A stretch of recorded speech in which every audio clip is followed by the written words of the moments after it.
Bonjour, bienvenue dans Femmes et Pouvoir, l'émission qui met en lumière des femmes qui savent lier pouvoir et féminité, mais surtout l'émission des femmes qui osent changer le monde. Aujourd'hui, nous avons le plaisir d'avoir Annabelle Motion. Elle est gestionnaire de projets chez Vidéotron, mais surtout ce qui la caractérise le plus, c'est qu'elle est thérapeute et coach sur les relations, alors on dit pour être plus précise, thérapeute et coach en relation d'aide par l'ANDC. L'ANDC signifie l'approche non directive et créatrice. Annabelle, bonjour. Bonjour Carole. Merci d'avoir accepté notre invitation. Merci de m'avoir invitée.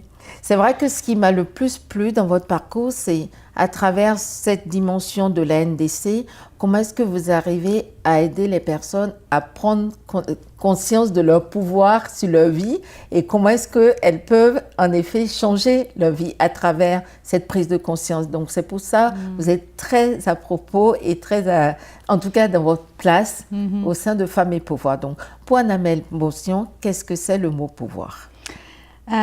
Justement, pour moi, c'est le pouvoir sur soi, c'est la liberté. C'est vraiment ça, c'est quand on décide, par un travail personnel, effectivement, de reprendre du pouvoir sur soi, on récupère de la liberté sur soi, de la liberté d'être, de la liberté avec les autres. Et comment ce pouvoir pour vous se traduit est-ce que ça se traduit de façon différente dans votre environnement personnel et professionnel? Parce que la frontière, elle est relativement mince quand même. Comment le pouvoir se traduit pour moi, c'est ça? Oui. Le pouvoir dans le professionnel, alors effectivement, ça peut être aussi avec ma casquette de gestionnaire de projet, c'est moi, j'essaye le plus possible de reprendre du pouvoir sur moi. Donc, dans mon travail, c'est une certaine assurance, une certaine sécurité de fond, l'actualisation de mon leadership, de mon savoir-être, qui fait que j'ai un pouvoir d'influence aussi positif sur les autres. Ce qui part de moi va vers les autres aussi. Et donc, c'est sûr que dans ma profession de gestionnaire de projet, mon rôle, c'est d'amener tout le monde dans mon sens pour qu'on livre un projet. Donc, d'avoir une influence positive. Dans ma pratique privée avec mes clients, c'est différent. C'est sûr que là, c'est l'influence inconsciente de ce que nous sommes en tant que thérapeute. Ça veut dire ce qu'on renvoie dans nos interventions, dans ce qu'on montre à nos clients, vont leur faire un chemin, un petit pas de plus dans leur cheminement. Et vont les amener effectivement à reprendre du pouvoir. Du pouvoir sur leur vie, en fait. C'est ça. Très bien. Est-ce que vous diriez qu'il y a une différence dans l'exercice du pouvoir selon si on est un homme ou une femme? Est-ce que dans votre pratique, vous avez constaté ça? Ou pas forcément? Mais ça serait plus des généralités. C'est sûr que je suis intimement convaincue encore que oui, il y a une différence entre les hommes et les femmes, malheureusement, dans le pouvoir ou dans les instances du pouvoir, malheureusement. Très bien. Comment arrive-t-on à préserver un équilibre dans sa vie personnelle et professionnelle? Quand vos clientes, par exemple, viennent vous voir, comment est-ce que vous les aidez à prendre cette conscience-là et peut-être à définir on va dire la frontière entre l'espace professionnel, personnel? Comment est-ce qu'il y a ce mélange qui peut bien se gérer? C'est sûr qu'en thérapie ou même en coaching, en fait, il y a vraiment deux choses différentes. Le coaching, c'est vrai que c'est beaucoup plus, pour moi, dans un milieu professionnel. Donc là, j'aide et je coach des êtres humains, effectivement, mais je ne m'occupe pas de leurs difficultés personnelles. Okay? Et puis, c'est sûr qu'en pratique privée, en bureau, c'est principalement des gens qui viennent me voir parce qu'ils traversent des difficultés personnelles. Et c'est ça. Donc, c'est difficile pour moi de te répondre, mais comment je fais? C'est sûr que Dans le coaching en entreprise, c'est beaucoup plus pragmatique. Ça veut dire que j'écoute beaucoup les gens. J'essaie de cibler quelles difficultés ils rencontrent dans leurs relations humaines, dans leur management avec les êtres humains qu'ils gèrent. Et en fonction de ça, on trouve des outils concrets ensemble, on se donne des objectifs, puis on avance sur ce chemin-là pour que ça ouvre en fait la conscience personnelle / professionnelle de la personne à se regarder, à prendre conscience. Oui, c'est vrai, j'ai des difficultés, moi, dans mon travail. OK, qu'est-ce que je peux faire pour faire ça? Qu'est-ce que je peux reprendre comme pouvoir sur moi pour avoir une prise, pour avancer? Puis c'est un peu pareil avec mes clients en thérapie. C'est beaucoup de reflets, en fait. Je leur fais beaucoup de reflets ou de reformulation de ce qu'ils ont dit. Et c'est sûr que généralement, ça a un impact. Ça veut dire que je reprends les mots, mais quand c'est dit par quelqu'un d'autre, puis d'une manière sentie, ça a un impact. Généralement, ce que ça fait, c'est ça. Ça fait arrêter. Ça amène la prise de conscience. Puis c'est ça le début. C'est quand on prend conscience de ce qu'on vient de dire, de ce que ça fait. Ah, OK. Très bien. On entend souvent dire que les femmes qui ont du pouvoir, qu'elles ont dû sacrifier quelque chose. Qu'est-ce que vous en pensez? Je suis très partagée sur la définition de pouvoir. C'est sûr que les études que j'ai faites en relations humaines, puis le travail que j'ai fait sur moi, fait que je le vois différemment, le pouvoir. Avant, pour moi, le pouvoir avait une connotation très négative. Parce que pour moi, le pouvoir, c'est la prise de pouvoir, c'est l'envahissement, c'est le contrôle. Mais effectivement, les femmes de pouvoir, j'en suis une, d'une certaine manière. Tout à fait. Qu'est-ce que j'ai sacrifié? Sacrifier, c'est un terme très fort. Mais je pourrais dire que j'ai sacrifié du temps. J'ai sacrifié du temps, effectivement, à reprendre des études à plus de 40 ans, avec 3 enfants, et puis un travail à temps plein. Tu sais. Donc, j'ai dû sacrifier le peu de temps que j'avais pour moi, de le mettre dans mes études, par exemple, puis aux dépens de moments avec mes enfants, avec mon conjoint. C'est vraiment ça qui monte en premier, c'est vraiment le temps, mais encore une fois, je ne le vois pas comme un sacrifice, je le vois comme un investissement. La formation que j'ai suivie, je pense que c'est le plus beau cadeau que j'ai pu me donner dans ma vie.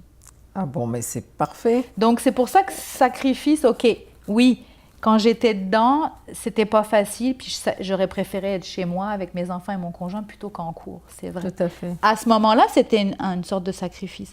Maintenant, avec le recul, c'est un magnifique cadeau.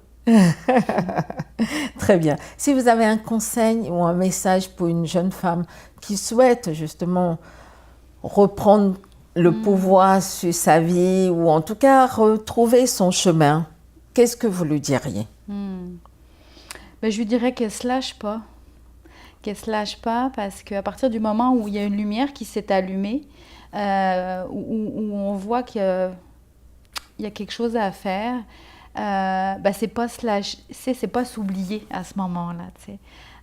On a tendance effectivement à s'oublier ou même à rester dans l'isolement et à rester tout seul ou toute seule avec ces choses. Donc c'est à partir de ce moment-là où il y a cette petite lumière qui s'allume, pas hésiter à écouter ce qui se passe surtout, mais surtout aller demander de l'aide. Que ça soit un thérapeute quel qu'il soit ou même dans un premier temps à en parler à sa meilleure amie ou en tout cas à en parler à une personne de confiance. Mais c'est sûr bienveillante aussi. Et bienveillante. Et c'est là où je dis pas que les gens qui sont proches de nous, ils sont pas bienveillants, mais c'est peut-être pas forcément les meilleures personnes pour écouter. Et c'est vrai qu'un thérapeute en relation d'aide est une personne qui a eu une grosse formation et son rôle principal, c'est d'écouter d'une manière bienveillante et non jugeante. Donc, en partant de là, d'être en relation, en fait. Donc, je lui dirais à cette jeune femme de ne pas se lâcher et puis d'aller en parler. Très bien. Est-ce que vous avez, parce que notre société change tellement, qu'il y a tellement de défis à relever, est-ce que vous avez identifié un défi qui pour vous est très important que vous dites, que ce soit au niveau de l'égalité, que ce soit au niveau de l'inclusion, que ce soit au niveau, je sais pas, un sujet qui pour vous, vous dites c'est extrêmement important et il faudrait qu'on trouve un moyen pour résoudre ça. Est-ce que vous avez une idée Ben oui, Caro, j'en ai une idée. J'en ai plein des idées. Non, je suis très sensible à l'isolement dans des situations d'abus. Alors, pas forcément l'abus sexuel. Oui. L'abus sexuel, oui, mais je suis plus sensible à comment l'être humain, quand il se fait abuser, ça veut dire par les multiples visages de l'abus, ça veut dire la trahison, la manipulation, le mensonge, l'abus physique, les brimades, plein de situations où on ne mettrait pas forcément le mot abus dessus. Et je trouve que le mot abus est galvaudé par... On pense que abus sexuel, c'est vrai, mais il y en a plein d'autres. Et j'ai vraiment une sensibilité profonde pour les gens qui restent emprisonnés dans leur propre silence par rapport à ça. Puis je dis on parce que j'ai vécu moi-même de l'abus de différentes manières. Et quand on n'en parle pas, on se consume de l'intérieur. Et puis, soit on s'en rend jamais compte, ou soit un jour on se réveille et on se dit il y a quelque chose qui marche. Qui ne va pas. Et c'est là qu'on a besoin de sortir du placard, j'ai envie de dire, c'est sortir de l'ombre en fait pour se faire du bien. Parce qu'on ne le voit pas au départ qu'on va se faire du bien, mais ne serait-ce que d'abord d'avoir ce mouvement de dire ok, je peux plus rester avec ça, j'ai besoin, c'est le premier besoin, là, j'ai besoin d'en parler. De trouver effectivement quelqu'un qui peut être à l'écoute et qui peut être à l'écoute, oui, fait énormément de bien. Ça, c'est la première étape. Donc, il y a plein de choses qui bougent autour de ça. Heureusement ou malheureusement, avec toutes les affaires qui sont sorties, c'est très malheureux, les gens qui ont vécu ça. Mais d'un autre côté, je suis très contente que ça arrive parce que ça peut inspirer des gens à justement sortir de l'ombre. Tu sais. Donc, je pense qu'il faudrait donner beaucoup plus de visibilité, je ne sais pas comment, mais beaucoup plus de visibilité à... c'est important ce qui s'est passé pour vous, et puis ça vous fait du bien d'en parler, donner de la visibilité sur les personnes qui peuvent accompagner. Il y en a plein, mais selon moi, je n'ai pas le sentiment que ça a l'air si évident de ça. Tu sais, si moi... Aujourd'hui, je voulais sortir de l'ombre. Vers qui je me dirige. Et comment faire la part des choses pour savoir quelle est la bonne personne Exactement. Qui va correspondre à mon type de... Parce que c'est sûr que là, on parle d'un sujet qui est pas léger. Là. Tout à fait. Et puis, c'est sûr que nous, en tant que thérapeutes en relation d'aide, on n'est pas des psychologues. Là, on est vraiment des accompagnants. Là, on a un domaine très réservé, et puis c'est très, très en ligne avec ce que demande l'OPQ, donc, qui est l'Ordre des psychologues du Québec. Donc, nous, on ne travaille pas dans le passé, on ne va pas regarder des nœuds, des rigidités, etc. Moi je réfère des clients à des psychologues ou à des psychiatres, parce que quand je vois que moi j'atteins une limite professionnelle où c'est pas mon cadre réservé de pratique, bien sûr je réfère dans l'intérêt du client, pour que lui, s'il a le besoin ou le souhait de travailler spécifiquement des choses qui ne sont pas dans mon cadre thérapeutique, je les réfère. Mais ça ne m'empêche pas de continuer de les suivre dans ce qu'ils vivent dans le quotidien par rapport à ça. Très bien. Merci beaucoup, Annabelle. On revient tout de suite pour la deuxième partie où vous nous parlerez encore plus de qui est Annabelle Motion. À tout de suite.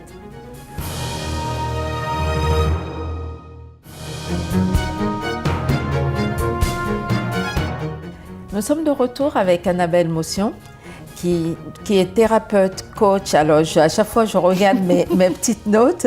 Thérapeute et coach en relation d'aide par l'ANDC. Oui. Très bien. Et tout à l'heure, on parlait justement de ce qui, pour vous, un des aspects importants de comment est-ce qu'on pourrait encore plus aider la société à mieux se porter, c'est justement de donner plus de visibilité aux personnes qui peuvent accompagner les autres personnes qui ont vécu une rupture, une souffrance, quelque chose qui les a mis dans l'isolement, en tout cas un espace où les gens peuvent exprimer leur souffrance et être entendus et peut-être avoir un début de solution pour être aidés. Ben oui. J'ai bien résumé? Oui, très bien, parce que tu sais, dans notre approche, on a cette ferme croyance que chaque être humain a la solution en lui. Absolument. Il suffit juste de l'aider à la regarder. Tu sais. Tout à fait. Est-ce que vous avez une phrase ou un proverbe, quelque chose qui pour vous illustre soit vos propos ou qui symbolise le pouvoir ou la féminité? Ben, il y a un proverbe africain que j'aime beaucoup qui est tout seul on va plus vite, ensemble on va plus loin. Ouais. Et je trouve que ça résume beaucoup de choses, mais surtout le ensemble. Tu sais, ensemble, ça peut être à deux. Puis ensemble, en thérapie, on peut aller plus loin. Tu sais. Tout à fait. Très bien. Si vous étiez un homme ou une femme d'État, lequel ou laquelle seriez-vous et pourquoi? Femme d'État. Une personne qui m'inspire beaucoup, c'est Simone Veil. Simone Veil, pour moi, elle est vraiment l'exemple de transformation. C'est comment on peut transformer une histoire de vie abominable. Tout à fait. Sortir des camps, etc. Et cette notion de pouvoir sur soi, là, cette femme-là, elle a décidé certainement à un moment donné de vouloir reprendre du pouvoir sur elle, du pouvoir sur sa vie, et c'est ce qui l'a certainement menée jusque-là. T'sais. Et en plus de ça, c'est une femme qui a défendu ardemment les droits de la femme. Donc c'est sûr que la femme que je suis ne peut lui être que éternellement reconnaissante. Donc c'est quelqu'un qui m'inspire beaucoup dans pas se lâcher, quand on a un projet, quand on a quelque chose là, puis avancer. Tout à fait. D'ailleurs, son mari, pour rire, disait souvent que quand ils allaient quelque part à deux, qu'on l'appelait toujours Monsieur Veil. Je suis le mari de Madame Veil. Oui, parce que finalement, personne ne sait comment il s'appelle en réalité. Si vous aviez un jour pour changer le monde, par quoi commenceriez-vous? Et pourquoi? Oui, je partirais déjà en me disant, waouh, méchant projet, là, tu sais. Ben, en une journée, ça suffirait pas, là, mais c'est continuer d'éveiller les consciences sur nous, mais surtout que sur nous pour avoir moins d'impact sur notre terre, quoi, sur notre environnement, sur ce qui nous entoure, tu sais. Éveiller la conscience qu'on s'auto-détruit et qu'on va dans le mur si on continue comme ça. T'sais. Donc, j'ai confiance quand même parce que j'ai confiance en l'être humain, en partant, qu'il va y avoir quelque chose. Mais mon projet, ça serait ça. Ce serait comme en une nuit, trouver une formule magique qui réveille tout le monde. Tout le monde, quand il se réveille le lendemain, c'est comme plus clair. Ah, mon Dieu, qu'est-ce qu'on fait? Non, il faut qu'on arrête ça. Ça serait ça. Très utopique, ça serait super. Ouais. Si vous étiez un animal, lequel seriez-vous et pourquoi? J'aime beaucoup, moi, l'albatros. C'est un oiseau oui. marin. J'aime cet oiseau parce que... déjà, l'oiseau, pour moi, c'est encore une fois, c'est le symbole de la liberté aussi. Mais il est assez intelligent pour... en fonction des courants d'air, rester très longtemps en vol. Et ça m'inspire, ça part vraiment de qu'est-ce que je peux faire pour moi pour rester le plus possible en liberté. Bon, lui, il fait ça, et moi, ça m'inspire à me dire de continuer ce que je fais pour moi pour essayer d'attraper de plus en plus de liberté pour moi. Très bien. En préparant cette rencontre, on vous a demandé de venir avec un objet, quelque chose qui pour vous symbolise le pouvoir, la féminité ou vos engagements. Qu'est-ce que vous nous avez apporté? J'ai amené un miroir. Oh, c'est la première fois que j'ai ça. Ok. Et pourquoi J'ai amené un miroir parce que le pouvoir sur soi, c'est la liberté, ça commence d'abord par se regarder. Parce que quand on se regarde, quand je dis on se regarde, c'est pas forcément physiquement, on se regarde aussi à l'intérieur. Puis c'est ce qui commence par ouvrir le chemin de la prise de conscience, de dire je vois que j'ai des difficultés, je vois que je tourne en rond, je vois qu'il y a quelque chose qui se passe, je sais pas quoi, mais c'est de se regarder, retourner la caméra vers soi finalement pour déjà là récupérer de la responsabilité sur soi et déjà un peu de pouvoir, t'sais. Donc récupérer un peu de liberté. Donc le miroir, je trouvais que c'était une belle image de vraiment se regarder. Donc en fait, c'est pas juste un accessoire de coquetterie en fait. Non. Ça va au-delà de ça. Non, parce qu'en plus de ça, j'ai ça dans mon sac, je m'en sers jamais. mais en préparant l'entrevue, je me disais, non, c'est vrai que le miroir, souvent on dit retourner, dans notre approche, on dit souvent retourner la caméra vers soi, c'est ça, c'est vraiment se regarder comme dans un miroir, tu sais. Donc c'est ça, c'était vraiment... Très bien, on va montrer ça à tout le monde. Ok. Ben, d'accord. On peut l'ouvrir si vous voulez, parce que c'est vrai que ça ressemble plus à... Voilà, un miroir. Ok. Si une petite fille regarde cette entrevue et déclare « Quand je serai grande, je voudrais être Annabelle Motion », vous lui diriez quoi? Ben, je me sentirais honorée déjà. Tu sais, je pense que je me sentirais honorée, puis tout de suite après, beaucoup de pression. Mais qu'est-ce que je lui dirais? Je lui dirais d'essayer de s'écouter le plus possible pour que quand il se passe quoi que ce soit dans sa vie, elle ne reste pas seule avec ça. Très bien. Si vous étiez à ma place et que vous avez une question à me poser, vous me demanderiez quoi? Qu'est-ce que je vous demanderais? Le pouvoir pour vous, c'est quoi? Alors, le pouvoir pour moi, tiens, c'est très facile de poser la question aux autres.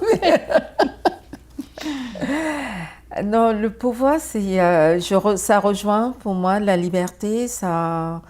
Le pouvoir, c'est la prise de conscience de qui on est et de comment quelle est notre place dans cette vie, dans cette société. Pour moi, donc le pouvoir, c'est pas seulement que pour soi, c'est surtout pour les autres. C'est comment est-ce que j'utilise. Moi, je parlerai plus du pouvoir dans l'utilisation qu'on en fait que dans le sens du pouvoir lui-même. Mais je ne m'étais jamais posé la question. Ah oui, bon, j'avais un peu d'hésitation. On a dû souvent lui poser la même question. Non, pas du tout. Bon, tant mieux. J'étais bien contente d'entendre la réponse en tout cas. Donc, il faudrait que je réécoute ça pour m'entendre ce que je dis sur le pouvoir. Ok. Très bien. Notre entretien touche à sa fin, Annabelle. Est-ce que vous pouvez me résumer le pouvoir en un mot ou en une phrase? Qu'est-ce que, pour Annabelle, le pouvoir c'est? Ben c'est ça. Je vais reprendre la même chose. C'est vraiment ça. C'est le pouvoir sur soi. C'est la liberté. Très bien. Mais vraiment, merci beaucoup. Si cette émission vous a plu, n'hésitez pas à nous soutenir en allant visiter notre site internet www.femmesetpouvoir.org, mais aussi en allant sur notre chaîne YouTube Femmes et Pouvoir ou sur tous nos réseaux sociaux, que ce soit sur Facebook, que ce soit sur LinkedIn ou que ce soit sur Instagram. Tapez Femmes au Pouvoir et soutenez-nous, likez, Facebookez, transférez, partagez. À très bientôt. Merci beaucoup. Au revoir.